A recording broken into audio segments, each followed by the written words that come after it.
Halo kultivator junior, selamat datang di dunia novel. Mari kita lanjutkan kultivasi Martial God Asura. Bab 6621, Kekalahan Klan Napas Naga. Di dalam barisan pertahanan Istana Suci Tujuh Alam, terdapat juga makhluk raksasa, tingginya 10.000 meter dan panjangnya 10.000 meter, dengan bentuk yang aneh, menyerupai kadal yang membawa gunung di punggungnya. Pada saat ini, ia memperlihatkan taringnya, matanya berkilat ganas, menatap bayangan naga emas yang menutupi langit di cakrawala. Itu bukanlah binatang buas sungguhan, melainkan sebuah formasi besar. Saat ini, semua spiritualis roh dunia di wilayah Istana Suci Tujuh Alam bersembunyi di dalam, mengaktifkan sepenuhnya formasi besar ini. Itulah kartu truf terakhir Istana Suci Tujuh Alam, meskipun kami sudah siap. Namun, para spiritualis roh dunia dari Istana Suci Tujuh Alam yang biasanya arogan ini sebagian besar menunjukkan emosi yang sama di wajah mereka, keputusasaan dan ketakutan. Mereka semua merasa bahwa jika formasi ini hancur, mereka pasti akan mati. Di bagian depan formasi binatang buas yang mengerikan itu berdiri dua orang tua. Kedua pria lanjut usia itu, yang satu berambut hitam lebat dan yang lainnya berambut putih lebat. Namun, kerutan di wajah mereka menunjukkan bahwa sebenarnya usia mereka tidak terpaut jauh. Satu-satunya perbedaan adalah warna rambut mereka. Mereka adalah dua tetua tingkat suci yang menjaga tempat ini. Saya datang ke sini atas perintah Jie Tianran untuk melakukan sesuatu yang penting. Semuanya berjalan lancar sampai ini terjadi. Saat ini, tetua tingkat suci berambut hitam itu memegang pedang panjang di tangan kirinya dan roda emas berputar di tangan kanannya. Roda emas itu sangat besar, menyerupai perisai. Baik pedang panjang maupun roda emas adalah harta karun penghalang yang membutuhkan kekuatan penghalang untuk diaktifkan. Dia tidak berniat menyerah. Sebaliknya, dia siap bertarung sampai mati. Namun, tetua tingkat suci berambut putih lainnya tampak sangat putus asa. Dia memejamkan mata dan bergumam pada dirinya sendiri, sungguh ironi yang kejam. Bagaimana mungkin aku, seorang tetua tingkat suci dari Istana Suci Tujuh Alam, akan mati di tangan klan Nafas Naga yang rendahan ini? Kata-katanya dipenuhi dengan rasa kesal. Tiba-tiba, matanya yang terpejam erat terbuka lebar. Pada saat yang sama, ekspresi tetua tingkat suci berambut hitam itu juga berubah drastis. Keduanya saling bertukar pandang, seolah-olah mengkonfirmasi sesuatu. Seketika itu, ekspresi kegembiraan yang meluap-luap muncul di wajah mereka berdua, kemudian keduanya mulai melakukan gerakan segel tangan. Sesaat kemudian, cahaya putih suci memancar dari tubuh mereka berdua. Cahaya ilahi itu tidak berbentuk baju zirah, melainkan melekat pada pakaian, kulit, rambut, dan janggut kedua orang itu. Bahkan harta karun penghalang di tangan tetua tingkat suci berambut hitam pun tertutupi oleh lapisan cahaya putih itu. Ini benar-benar nyata. Sungguh, kekuatan ini benar-benar dapat kita gunakan. Tetua tingkat suci berambut putih itu memandang tetua tingkat suci berambut hitam dengan penuh kegembiraan. Sialan, bukan kita yang akan mati hari ini. Pria tua berambut hitam itu mengangkat tangannya dan berteriak, lalu menatap tajam ke arah bayangan naga emas di langit. Klan Nafas Naga yang lancang itu berani-beraninya menyerang wilayah Istana Suci Tujuh Alamku. Hari ini, atas nama seorang tetua tingkat suci dari Istana Suci Tujuh Alam, aku akan membasmi klan Nafas Naga kalian. Setelah mengatakan ini, tetua berambut hitam itu, sambil memegang harta karun penghalang, bergegas keluar dari barisan pertahanan. Alih-alih mengambil jalan memutar, dia langsung menyerbu semburan napas naga yang menakutkan itu dengan roda emas di tangannya. Namun, semburan api naga yang dahsyat itu tidak mampu melukainya. Sebaliknya, ia malah semakin mendekat ke wujud naga emas tersebut. Ada yang tidak beres. Long Mucheng mengerutkan kening. Dia bisa memastikan bahwa roda emas di tangan tetua tingkat suci berambut hitam itu memang sebuah benda yang luar biasa. Namun, dia sudah memiliki barang ini. Dia telah mengeluarkannya saat pertarungan sebelumnya dengan Long Mucheng. Namun, mereka benar-benar dikalahkan oleh Long Mucheng dan tidak punya pilihan selain mundur kembali ke formasi bertahan. Kekuatan yang dipancarkannya saat ini beberapa kali lebih besar daripada sebelumnya. Yang benar-benar membuatnya lebih kuat bukanlah roda emas itu, melainkan cahaya putih suci yang menyelimuti sesepuh tingkat suci berambut hitam itu. Yang terpenting, meskipun kekuatan seseorang meningkat secara signifikan, ia masih dapat memilih cara lain untuk bergerak. Mendekat sambil menantang semburan napas naga, ini jelas merupakan penghinaan terhadap klan napas naga. Sayangnya, semburan api naga adalah metode serangan terkuat dari formasi mereka.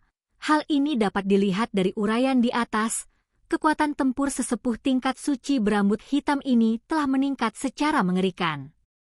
Tepat saat itu, tubuh hantu naga emas itu bergetar hebat. Itu adalah cahaya biru yang menyelimuti hantu naga emas tersebut. Tetua setingkat suci berambut putih itulah yang membentuk formasi tersebut. Susunan energi itu sangat kuat. Tubuh hantu naga emas yang sedang terjerat menjadi terpelintir dan terdistorsi.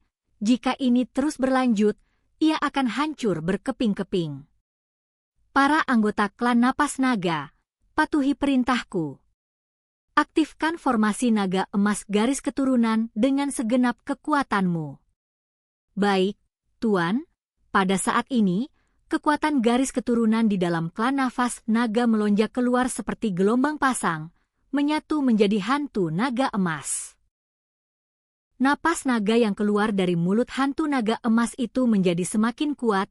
Tetua tingkat suci berambut hitam yang sudah mendekat ditekan secara paksa oleh semburan napas naga. Dan kecepatannya begitu tinggi sehingga dia ketakutan dan tidak berani melawan. Jadi dia berbalik dan lari. Namun, setelah dia berhasil melarikan diri, barisan pertahanan di belakangnya mengalami kerusakan.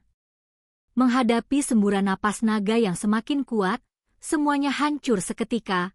Dengan serpihan berterbangan kemana-mana, dia bermaksud menyerang orang-orang di Istana Suci Tujuh Alam. Melihat ini, lelaki tua berambut hitam yang baru saja menghindari serangan itu sekali lagi mengaktifkan roda emas di tangannya dan kembali ke depan semburan napas naga. Kali ini, meskipun dia berhasil memblokir kekuatan semburan api naga lagi, dia tetap terjatuh dengan cepat akibat dampaknya. Orang itu dengan cepat mendarat tepat di atas formasi binatang buas yang diaktifkan oleh orang-orang dari Istana Suci Tujuh Alam. Meskipun dia berhasil menangkis serangan napas naga secara langsung, riak yang dihasilkan menyebabkan formasi binatang buas itu penuh dengan retakan.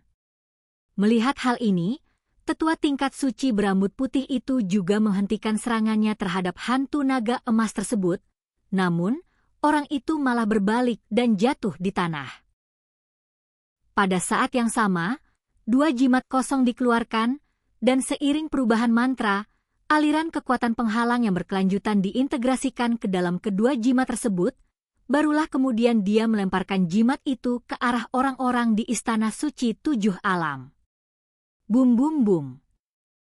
Dalam sekejap, kedua jimat itu meledak secara bersamaan, salah satunya memancarkan kekuatan sebuah penghalang. Bantulah sesepuh tingkat suci berambut hitam untuk menahan dampak semburan napas naga. Namun, jimat yang satunya lagi memancarkan kekuatan teleportasi. Setelah diselimuti oleh kekuatan teleportasi, dia, bersama dengan tetua tingkat suci berambut hitam dan semua orang dari Istana Sen Tujuh Alam, secara bersamaan dipindahkan ke tempat yang jauh. Namun tepat saat mereka menghindar, semburan napas naga itu menghentikan serangannya. Hal ini membingungkan kedua tetua setingkat suci tersebut. Saat mendongak, aku menyadari hantu naga emas di langit telah menyusut hingga lebih dari 10 kali ukuran aslinya. Pada titik ini, mereka mengubah arah dan bergegas meninggalkan dunia ini. Mencoba melarikan diri? Melihat ini, kedua tetua tingkat suci itu serentak terbang ke udara dan mengejar mereka. Namun, hantu naga emas itu terlalu cepat. dan bahkan mereka berdua pun tidak bisa mengejarnya. Pada akhirnya, mereka harus menyerah. Setelah melihat ini, kedua sosok yang memancarkan cahaya putih itu menghentikan pengejaran mereka. Para anggota klan nafas naga di dalam wujud naga emas itu akhirnya menghela napas lega.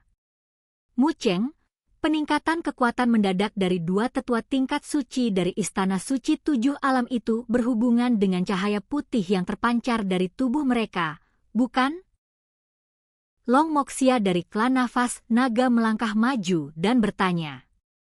Saya kira demikian, Long Mucheng menjawab.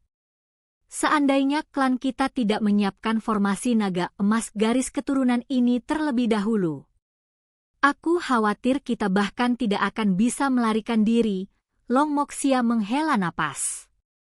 Dia tahu mengapa Long Mucheng melarikan diri, meskipun formasi naga emas garis keturunan sangat kuat, mereka perlu menggunakan kekuatan garis keturunan mereka untuk mengaktifkannya. Meskipun tidak akan mengguncang fondasi, kekuatan yang dapat dilepaskannya terbatas. Peningkatan mendadak dalam semburan api naga telah menghabiskan sebagian besar kekuatan formasi naga emas garis keturunan. Inilah sebabnya mengapa hantu naga emas menyusut lebih dari 10 kali lipat. Jika kita terus mendorong mereka dengan kekuatan penuh, kita akan benar-benar merusak fondasi mereka. Ini akan menjadi perjuangan hidup dan mati. Sekalipun mereka mempertaruhkan nyawa, mereka tidak akan pernah menang melawan dua tetua setingkat suci seperti itu. Melarikan diri memang merupakan pilihan terbaik. Dan kultivasi kita saat ini berakhir, mari kita lanjutkan kultivasi martial god Asura berikutnya di dunia novel.